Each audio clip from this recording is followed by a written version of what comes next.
ये कहानी है अमीरपुर गांव की, जहाँ राजू नाम का एक बच्चा रहता है जो फल फ्रूट बेचकर अपना घर चलाता है। लेकिन वहीं पर एक संजू नाम का गुंडा भी रहा करता है, जिसने राजू का जीना मुश्किल कर दिया है। बात बात पर उसको आके धमकियां दिया करता है, जिससे राजू बेचारा बहुत ज्यादा परेशान होता है। पर उसकी माँ उसको तसल्लियां देके चुप करवा देती है। फिर एक दिन राजू के साथ क्या हुआ, आइए जानते हैं राजू की कहानी मेरी ज़बानी। अब चलते हैं कहानी की तरफ। आओ फ्रूट ले लो, आम ले लो, किनू ले लो, फ्रूट चाट खा लो, मजे मजे के फ्रूट ले लो। देखो मैं कितने ताजे ताजे फल लेके आई हूँ। यार तुम्हारे फल तो वाकई बहुत मजे के होते हैं, खा के एकदम फ्रेशनेस फील होती है। आओ आओ फ्रूट खा लो। हाँ यार, इसकी चाट की बात ही अलग होती है। राजू, तुमने अपनी फ्रूट चाट की ऐसी आदत डाल दी, जब तक हम तुम्हारी फ्रूट चाट नहीं खाते ना, हमारा तो दिन ही पूरा नहीं होता। चल भी, अब इतनी भी खास नहीं होती इसकी फ्रूट। क्या करता है, मुझे पता लगाना होगा। इस राजू के बच्चे को अब मैं सबक सिखाऊंगा। अब मैं इसको नहीं छोड़ने वाला। आओ संजू भैया, आप भी फ्रूट चाट खा लो। देखो मैं कितने ताजे अच्छे मजे मजे के फल लाया हूँ। देखो ये सब मेरे फल कितने एंजॉय कर रहे हैं। संजू भैया आप भी आओ, ठंडी ठार चाट खाओ, मजा ना आए तो पैसे वापस। अब भी तू चल ना। राजू, मुझे तुम्हारी फ्रूट चाट में कोई इंटरेस्ट नहीं है संजू भैया, मोहब्बत से खिलाया था, वो भी एकदम फ्री में फ्रूट चाट। आजकल के दौर में कोई कहाँ खिलाता है किसी को फ्री में।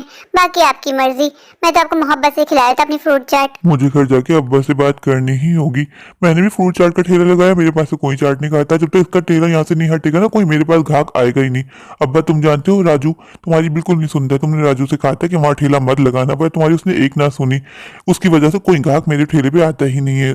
अब तुम्हें होश के नाखून लेने होंगे, राजू को सबक सिखाना होगा। अब तुम फिक्र मत करो, मैं उस राजू को ऐसा सबक सिखाऊंगा, वो जिंदगी भर याद रखेगा। उसको उसकी नानी याद आ जाएगी। तू बस मुझे एक मौका दे, मैं कल जाता हूँ राजू के पास, फिर बताता हूँ सारे को। तो हाँ अब्बा, देखा उसकी वजह से मुझे कितना नुकसान हो रहा है। कोई ग्राहक मेरी तरफ आता ही नहीं है। तुम जानते हो ना मैं कितनी मेहनत करता हूँ। माना राजू जैसा जायका नहीं है मेरी चाट में, और मेहनत तो मैं कर रहा हूँ ना। जब तक वो ठेला वहां से नहीं हटाएगा, मेरा कुछ नहीं होगा। अरे बेटा, तू फिक्र मत कर, मैं कल देखता हूँ उस राजू के बच्चे को, उसको वहां से हटना ही होगा। कहा है ना, वो जमीन हमारी है। अगर कल राजू वहां खड़ा हुआ तो मैं उसको सारा का सारा ठेला पलट दूंगा, फिर देखता हूँ क्या करता है। संजू बेटा, तुम फिक्र मत करो, उस राजू को तो मैं देख लूंगा। जब घी सीधी उंगली से ना निकले ना, उंगली टेढ़ी करनी ही पड़ती है। राजू, इधर आओ मेरे पास। अरे अंकल, आपने मुझे अपने घर बुलाया, सब खैरियत तो है ना? संजू भाई ने फिर मेरी कोई कंप्लेन कर दी। संजू क्या, मैं तुम्हें खुद नहीं छोड़ने वाला। तुम्हें मैंने मना किया था वहाँ ठेला लगाने से। राजू, तुम बात नहीं आए ना अपनी हरकतों से। अगर तुमने कल फिर वहाँ ठेला लगाया ना, मैं तुम्हें गुंडों से पिटवाऊंगा।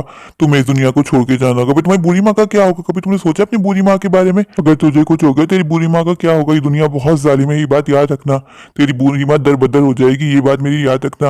मैं तुझे आखिरी बार वार्न कर रहा हूँ। तूने अगर वहाँ कल फ्रूट चाट का ठेला लगाया तो तेरे लिए बिल्कुल अच्छा नहीं होगा। अब दफा हो जा मेरे घर से। बस तुझे वार्न नहीं करना था।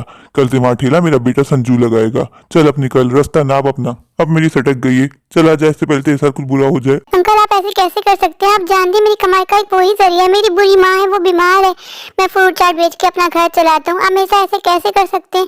आपको ऊपर वाले से डर नहीं लगता? अंकल आप जानते हैं मैं शुरू से वहीं खड़ा होकर चाट बेचता हूँ।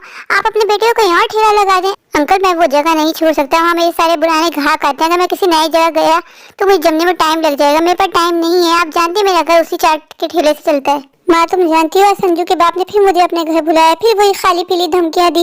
माँ मैं थक गया हूँ। बेटा तुझे परेशान नहीं होना, ये ऐसी तुझे धमकियां दे दे के डरा रहा है। तू परेशान क्यों होता है? ऐसा कर, कल तू घर पे आराम कर। राजू बेटा, कल फ्रूट चाट बेचने मैं जाऊंगी, देखती हूँ मेरा क्या बिगाड़ सकता है। नहीं माँ तुम मत जानो, बहुत खतरनाक है। बेटा ऐसा को मैंने बहुत सीधा किया है, पर माँ मुझे तुम्हारे डर लगता है। बेटा तू परेशान क्यों होता है? मैं बोल रही हूँ ना, मैं संभाल लूंगी। कल तू रह के आराम कर, वैसे काफी कमजोर हो गया, पूरे दिन पूरी रात काम करता है, कितना कमजोर होता जा रहा है। कल मुझे जाने दे, उसको तो मैं देखूंगी। संजू के बाप को देखूं मेरे बेटे को क्या बिगाड़ सकता है।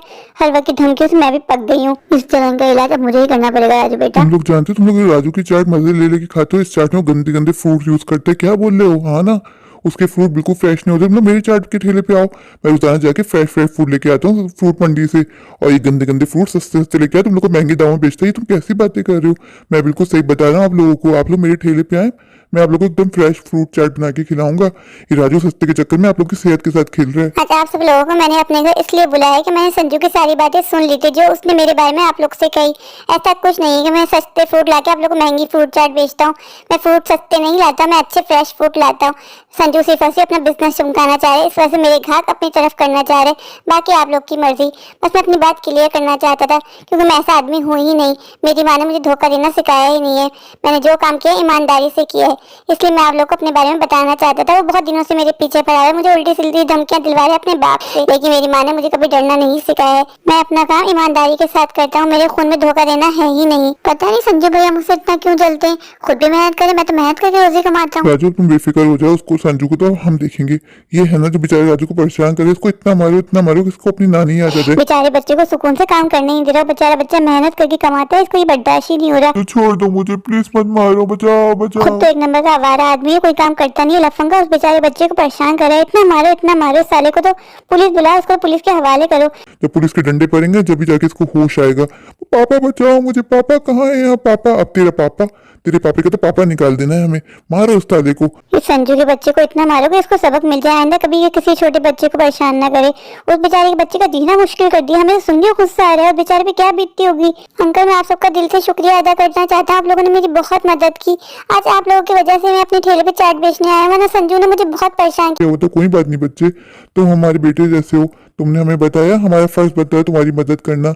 अब आइंदा तुम्हें संजू जैसा कोई इंसान परेशान नहीं करेगा, और तुम्हारा घर यूं ही चलता रहेगा। बेटा तुम बहुत अच्छे इंसान हो। आज की दुनिया में कौन बच्चा होता है जो अपनी माँ के लिए इतना करता है। इस कहानी से हमें ये सबक मिलता है कि हमें दूसरों से जलना नहीं चाहिए। जलन करने वाला सिर्फ और सिर्फ अंदर ही अंदर घुट रहा होता है, अंदर ही अंदर जल रहा होता है, और दुनिया की नजरों में सिर्फ और सिर्फ रुस्वा होता है।